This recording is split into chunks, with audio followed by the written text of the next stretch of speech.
আমরা জানি এই দুনিয়ায় যারা মানুষ যত বড় ক্ষমতাসীন হোক এরা একদিন ধ্বংস হয়ে যাবে, আমরাও ধ্বংস হয়ে যাবে, কিন্তু সব ধ্বংস হয়ে যাওয়ার পরেও একজন থাকবে, তিনি কে?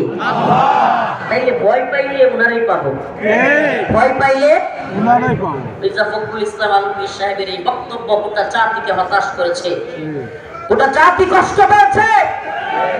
জুনায়েদ সাকি, ফরহাদ মাজহার, এনসিপি, মেঘমোল্লার বসু, এরপরে ছাত্রদলের আমানুল্লাহ আমান, আরো অনেক এই ধরনের নেতারা এই বাউলদের পক্ষ নিচ্ছে। আমাদের বক্তব্য শুনেন, নিরীহ বাউল যারা শুধুমাত্র একটু গান করে কিংবা এলাকায় মানুষের বিনোদন দেয়, আমরা এদেরকে মারপিট করতে কাউরে বলি না, আমরা এদেরকে মারপিট করার পক্ষেও না। কিন্তু যেই বাউল সরাসরি আল্লাহকে নিয়ে রাসূলকে নিয়ে বারবার কটূক্তি করে, আমাকে বলেন এই লোকের পক্ষে যদি অন্য কোনো বাউল থাকে তাহলে তাদের কি ঈমান থাকবে? তাইলে আমাদের কি তাদেরকে সতর্ক করা উচিত না? তাদেরকে বলা উচিত না যে তোমরা এই আবুল সরকারের পক্ষ নিও না, তাকে গ্রেফতার করা হয়েছে, তার আইনানুগ বিচার হবে, তার পক্ষ নেওয়া যাবে না। এখন তার পক্ষ নেওয়ার জন্য উঠে পড়া লাগছে। খুশি হইতেছেন? সেই সমস্ত দলগুলো ইসলাম প্রতিষ্ঠা, কোরআন প্রতিষ্ঠার কথা কয়ে কয়ে ফুরসায়, এই দলগুলো এখন পর্যন্ত এই আল্লাহর বিরুদ্ধে বক্তব্য, এই আল্লাহ পাকের শান মানে আঘাত করার বিষয়ে একটা বিবৃতি পর্যন্ত দেয় নাই। এরা নাকি আবার ইসলাম প্রতিষ্ঠা করবে, তারা করবে কোরআন প্রতিষ্ঠা, কোরআনের আইন প্রতিষ্ঠা।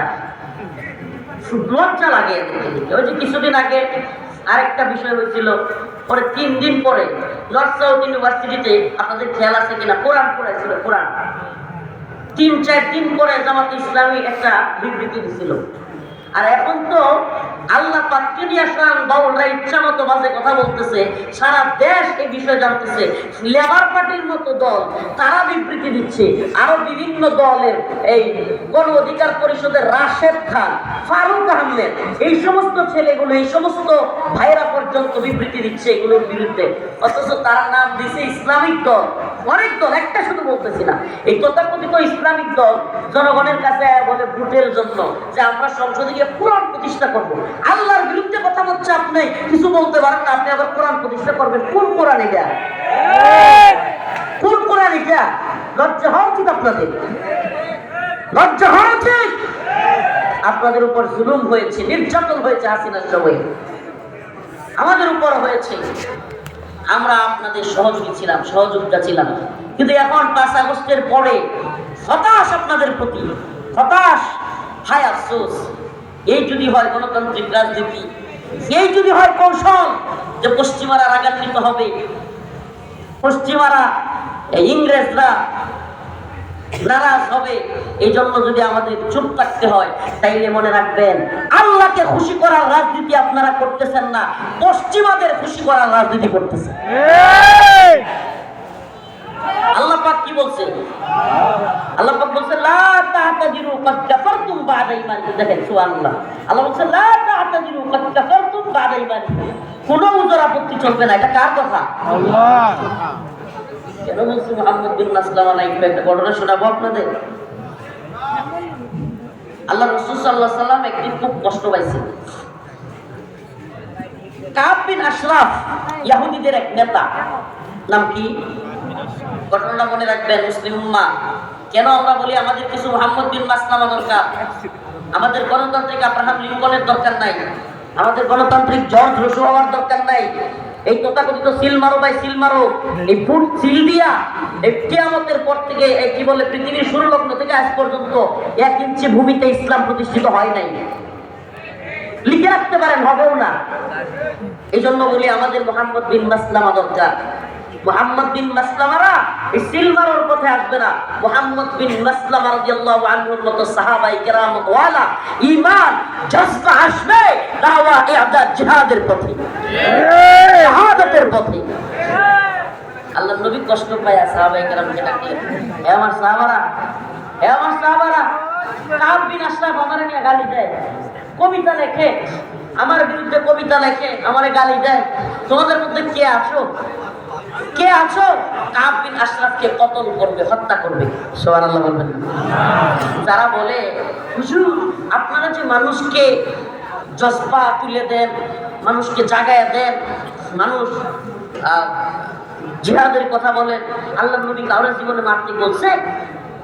এই ধরনের সুশীল, এই ধরনের সেকুলার আছে না নাই? এই দেখেন আল্লাহ রসুল বলছে কি বলেন, আল্লাহ রসুল সুস্পষ্ট বলেছেন, এ তোমাদের মধ্যে কে আছে, এ তোমাদের মধ্যে কে আছে, হে আমার সাহাবারা, ওই কাব বিন আশরাফ আমার গালি দেয়, আমার বড় কষ্ট লাগে, তোমাদের মধ্যে কে আছে কাব বিন আশরাফের কল্লা ফালাই দিবা, তাকে কতল করবা। সুবহানাল্লাহ। আল্লাহ নবীর সাহাবী মুহাম্মদ বিন মাসলামা রাদিয়াল্লাহু আনহু দাঁড়ায় গেলেন, ইয়া রাসূলুল্লাহ। আবু লাইলা রাদিয়াল্লাহু আনহু দাঁড়ায় গেলেন, ইয়া রাসূলুল্লাহ আতুহিব্বু আন তাকতুলাহু, ইয়া রাসূলুল্লাহ আপনি কি পছন্দ করেন যে আমরা কাব বিন আশরাফে শোয়া দিব? আল্লাহ রাসূল বললেন হ্যাঁ। সুবহানাল্লাহ। চিন্তা করছেন আল্লাহ রাসূল কষ্ট পেয়েছেন, সাহাবায়ে কেরামকে বলছেন লাব্বাইক, দাঁড়ায় গেছে, বাইরে ফেলতে হবে। জানেন কাব বিন আশরাফ কে? ইহুদিদের বড় নেতা। তৎকালীন সময়ে কাব বিন আশরাফ ছিল বিশাল মোটা সোটা দেহের অধিকারী, বড় সড়ো মানুষ, তৎকালীন আরবের দানব প্রকৃতির একজন মানুষ, বিশাল শক্তিশালী, এবং তার বিরাট বড় বাহিনী ছিল। সে একটা বড় দলের নেতা ছিল ইহুদিদের। চিন্তা করতে পারে, অথচ সাধারণ মুহাম্মদ বিন মাসলামা রাদিয়াল্লাহু আনহু একজন সাধারণ সাহাবী, উনি দাঁড়ায় গেলেন, বলে ইয়া রাসূলুল্লাহ লাব্বাইক, লাব্বাইক ইয়া রাসূলুল্লাহ, যে আপনাকে কষ্ট দেয় তারা রাখবো না। এই জন্য সুবহানাল্লাহ। আতুহিব্বু আন তাকতুলাহু, ইয়া রাসূলুল্লাহ আপনি কি পছন্দ করেন যে কাব বিন আশরাফকে শোয়ায় দিই? আল্লাহ রাসূল বললেন হ্যাঁ। এবার আল্লাহ রাসূলকে কাব মুহাম্মদ বিন মাসলামা রাদিয়াল্লাহু আনহু বললেন, ইয়া রাসূলুল্লাহ আমাদেরকে একটু অনুমতি দেন, কি যে আমরা তার সাথে একটু গল্প করব, যুদ্ধের কৌশল হিসেবে তার সাথে আমরা একটু গল্প করবো, আমাদেরকে অনুমতি দেন।